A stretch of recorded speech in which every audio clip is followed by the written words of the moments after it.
Bonjour tout le monde, ici Nathalie Jean-Charles, je suis avec Sarah Bellefleur. En fait, je voulais vous la présenter puis l'entendre un peu sur le projet, la raison pour laquelle elle participe à la rédaction du contenu du journal.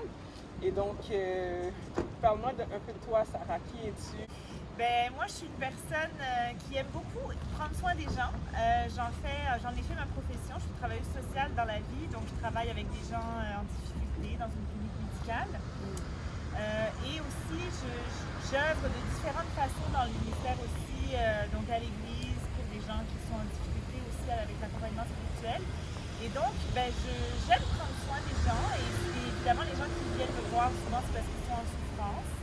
Alors évidemment, le titre Everybody Hurts m'interpelle parce que j'ai l'impression de voir effectivement beaucoup de gens qui souffrent de différentes façons, peu importe les raisons.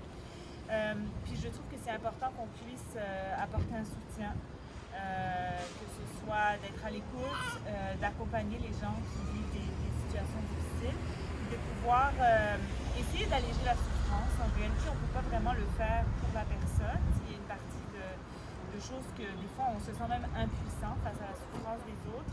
Mais je pense que c'est vraiment aidant de savoir que quand on souffre, qu'il y a d'autres personnes qui peuvent souffrir aussi.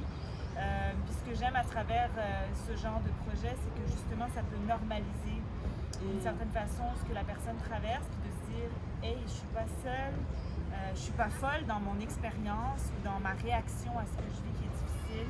Ouais. Il y a d'autres personnes qui le vivent, puis il y a des mots qui en parlent. Puis ça m'aide à me sentir mieux là-dedans. Donc moi, personnellement, dans mon processus, j'aime pouvoir aussi donner des outils aux gens qui souffrent. Puis je pense qu'une des bonnes façons, c'est justement d'être exposé à des contenus qui vont normaliser leur souffrance, qui vont des fois peut-être valider certaines choses, mais normaliser les réactions qu'ils ont face à des situations difficiles. Ouais. Ben, c'est vraiment super intéressant tout ce que tu dis par rapport justement à outiller les gens puis à normaliser au niveau de la souffrance. C'est beaucoup ce qu'on essaye de faire sur le journal de Nathalie avec le contenu puis de dire hey, ben, si tu vis ça, t'es pas le seul, moi aussi je l'ai vécu. Pour que les gens puissent savoir que c'est normal en fait de vivre des difficultés puis de se sentir un peu vulnérable ou pas nécessairement apte dans certaines situations puis dans certaines saisons de sa vie aussi. Là, on n'est pas toujours au top de notre forme physique, mentale et spirituelle. Ni émotionnelle d'ailleurs, donc de le mentionner puis de le dire puis de dire hey, c'est correct d'avoir envie de laisser tomber puis c'est correct de se sentir un peu plus vulnérable par moment. Ben, donc c'est bien que tu aies perçu tout ça du projet. En fait, j'aimerais savoir comment est-ce que tu t'es senti lorsque je t'ai approché pour participer au projet finalement? Ben, je me suis sentie peut-être... en fait, j'étais pas certaine de vouloir le faire parce que je trouve que c'est un peu risqué de prendre la parole parce que ça prend pour acquis qu'on aurait une expertise que d'autres n'ont pas, alors que moi, ma pensée, c'est plutôt que chaque personne est expert de sa propre vie, puis que chaque personne peut avoir les outils pour aller bien, puis que moi, dans mon processus d'aide envers quelqu'un, je peux l'accompagner, mais ça ne veut pas dire que je sais quoi faire et que je vais lui prescrire la bonne chose à faire. Donc, écrire là-dessus, ça pourrait être un petit peu... moi, ça me faisait un petit peu peur, ça faisait comme un peu trop ambitieux de dire, OK, moi, je les ai les réponses, je vais pouvoir aider quelqu'un qui souffre. Donc, j'y vais pas du tout avec cette attitude-là.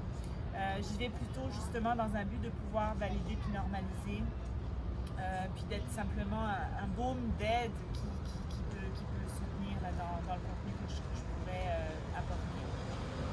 Mais sans surtout pas me positionner en tant qu'expert, et c'est des fois la peur que j'ai quand on me demande d'intervenir dans un truc comme ça, de dire dans le fond c'est comme si moi je les ai les réponses, alors que je pense que non, je ne les ai pas plus que quelqu'un, mais je peux juste aider la personne dans son cheminement et l'accompagner, marcher à ses côtés. En terminant, j'aimerais savoir, Sarah, si tu avais une chose à accomplir en écrivant, en rédigeant, ce serait quoi? Si tu avais une mission que tu devais accomplir?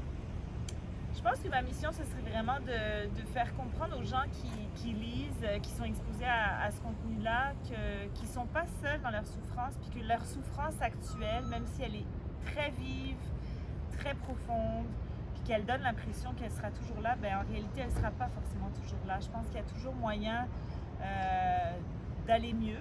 Puis je pense aussi que nous, les croyants, les chrétiens, on a une espérance en Christ qui dépasse, puis qui fait qu'un jour, on sait qu'il y aura plus de larmes, plus de pleurs, puis qu'on sera sorti de cette souffrance-là pour de bon, pour l'éternité avec Jésus. Fait que ça, dans le fond, moi, ce serait la mission que j'aurais à dire, c'est que ta souffrance est réelle en ce moment, elle est vraie, mais elle n'est pas, c'est pas une finalité en soi. Ouais, c'est une belle mission à accomplir. Donc, pour terminer, merci de nous avoir écoutés. Donc, le premier article de Sarah va être publié demain. Donc, ça, c'est le 9 octobre. Et ce sera un article qui portera sur le deuil. Donc, j'espère que vous laisserez des commentaires, puis que vous serez présents pour la soutenir aussi, pour nous soutenir dans ce qu'on fait. Puis, n'hésitez pas à partager aussi. Si jamais vous voyez que le contenu est pertinent pour aider quelqu'un d'autre, bien, ce sera toujours bien reçu par cette personne-là. Donc, voilà, merci et à la prochaine.